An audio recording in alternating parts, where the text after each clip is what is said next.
orang yang tadinya cantik dan ganteng berubah menjadi menyeramkan.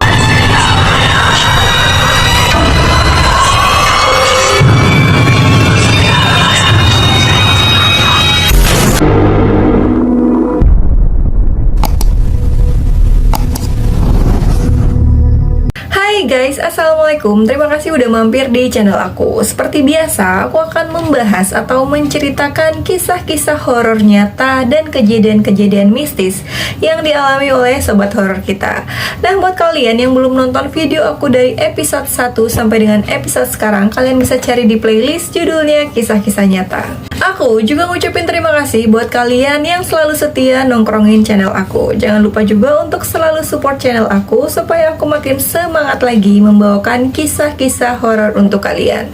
Oke, kalau kemarin kita membahas tentang kota gaib Saranjana yang mempunyai peradaban super duper canggih, kali ini aku akan membawakan cerita mistis yang datang dari Amel. Penasaran gimana ceritanya? Oke, gak usah banyak batu dicot lagi, kita langsung aja ke ceritanya. Check it out.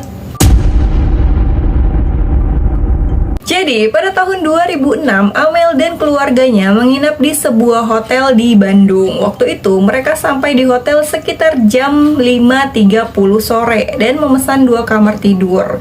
Orang tua Amel yaitu Pak Adam dan Bu Siti tidur satu kamar, dan Amel tidur dengan kakak perempuannya yang bernama Indah. Kebetulan kamar yang mereka pesan ini berada di lantai 3. Hotelnya ini cukup bagus, hanya saja sedikit tidak terawat, kata Amel. Mereka diantar menuju kamar dengan melewati lorong yang sangat minim pencahayaan. Jadi hawanya tuh berasa kayak horor banget, kata Amel guys.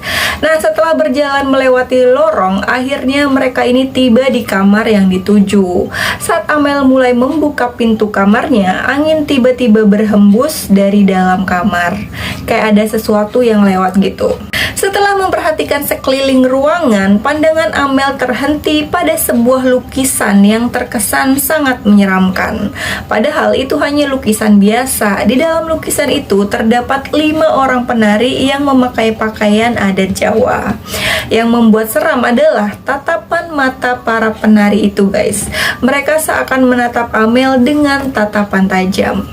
Pada saat itu, Amel ngerasa kalau tatapan mata di lukisan itu selalu mengikuti Amel. Amel ngomong nih sama kakaknya tentang lukisan itu.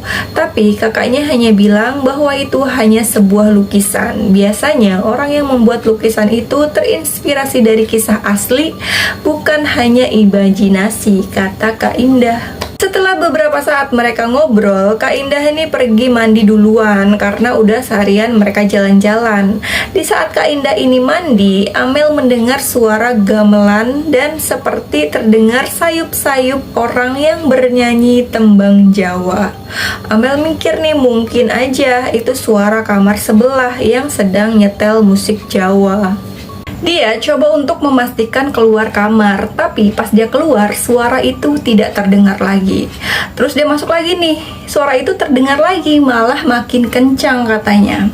Apa mungkin orang tuanya? Langsunglah nih diketoknya pintu kamar Pak Adam dan Bu Siti. Tapi nggak ada jawaban sama sekali. Sampai beberapa kali diketok, tetap nggak ada jawaban. Amel mikirnya mungkin ibu sama bapaknya ini udah tidur kali ya, jadi ya udahlah. Masuk lagi nih Amel ke kamarnya. Kalian tau gak sih, hotel biasanya kamar mandinya tuh di dekat pintu. Nah, pas mau masuk, Amel nih dengar kakaknya lagi bernyanyi tembang Jawa. Suaranya tuh merdu banget gitu. Karena penasaran, diketoklah nih pintu kamar mandinya sama si Amel. Tapi tidak ada jawaban dari dalam kamar mandi. Hening pokoknya, suara air pun gak ada, kata Amel.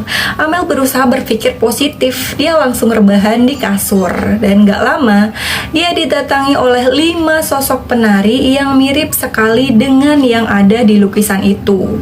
Bedanya, salah satu di antara mereka memakai selendang berwarna merah.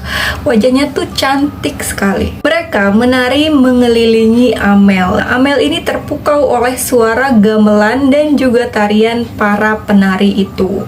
Sampai dia ikutan menari juga. Dan di saat Amel menari, penari yang memakai selendang merah tadi mengalungkan selendangnya ke leher Amel sambil terus menari.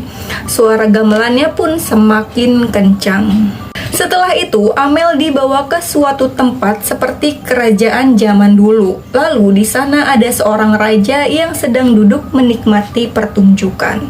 Amel semakin terlena nih karena katanya di sana pemandangannya tuh indah banget. Dia bertemu dengan orang-orang yang berpakaian zaman kerajaan. Yang laki-laki memakai celana yang terbuat dari kain dan yang perempuan memakai kemben gitu guys. Amel dijamu beberapa hidangan mewah ala kerajaan, diberi pakaian yang indah dan juga beberapa perhiasan untuk dipakai. Amel juga dibantu oleh beberapa dayang-dayang mengganti pakaian dan juga memakai perhiasan bak seorang calon ratu katanya. Setelah itu, dia dibawa menuju altar kerajaan yang sudah dipenuhi orang. Anehnya, orang-orang yang hadir terlihat seperti tanpa ekspresi dengan muka pucat. Karena buayan itulah, Amel ini mau melakukan apa saja seperti dihipnotis. Jadinya dia nggak menolak ataupun apa gitu. Singkat cerita, di saat sedang melakukan ritual seperti pengangkatan seorang ratu baru, Amel mendengar ada suara yang memanggil namanya berulang kali. Setelah mendengar suara panggilan itu, Amel seperti tersadar dan mulai beranjak mencari sumber suara tersebut. Seluruh orang yang hadir dalam ritual itu terlihat marah dan mulai menunjukkan wajah asli mereka. Kerajaan yang megah tadi berubah menjadi hutan dan mereka yang tadinya berwajah sama seperti kita berubah menjadi sosok-sosok yang sangat menyeramkan. Amel kaget nih, orang-orang yang tadinya cantik dan ganteng berubah menjadi menyeramkan. Rata-rata mereka berwajah seperti binatang, seperti monyet dan babi. Ada juga yang memiliki wajah rata tanpa mata, hidung, dan mulut. Sosok-sosok itu mengejar Amel. Amel berusaha berlari sekuat tenaga, tapi tetap saja semua sosok itu berhasil mengejar. Sampai suatu ketika Amel mendengar suara yang memanggilnya lagi. Suara itu seperti suara ibunya, yaitu Bu Siti. Amel melihat dari rimbunan hutan itu ada sedikit cahaya yang bersinar. Dia berlari ke arah cahaya itu lalu kemudian terbangun. Berarti cerita ini hanya mimpi? Tentu saja tidak ya guys. Menurut Kak Indah, saat dia keluar dari kamar mandi, dia melihat Amel menari dengan sangat indah. Padahal Amel nggak punya bakat menari sedikit pun. Kak Indah sempat nih membiarkan Amel menari. Hampir setengah jam Amel menari, tapi nggak berhenti-berhenti juga. Kak Indah berusaha untuk menghampiri Amel dan menyuruh dia untuk berhenti. Tapi Amel tetap menari seakan tidak mendengar kata-kata Kak Indah. Karena khawatir, Kak Indah memanggil orang tuanya, Pak Adam dan Bu Siti. Mereka berusaha menyadarkan Amel tapi tidak berhasil. Akhirnya mereka memanggil pihak hotel. Untungnya ada tamu hotel yang mengerti akan hal-hal mistis semacamnya. Sebut saja namanya Pak Anton. Pak Anton ini lalu menghampiri Amel serta membacakan beberapa doa. Setelah itu Amel pun jatuh pingsan. Pak Anton menyuruh Bu Siti untuk selalu menyebut nama Amel di samping telinganya. Tujuannya supaya roh Amel tidak hilang. Pak Anton terlihat seperti komat kamit membaca mantra. Kejadian itu terjadi hampir semalaman kata Amel guys. Mulai dari sebelum Isya sampai menjelang subuh. Akhirnya Amel sadar.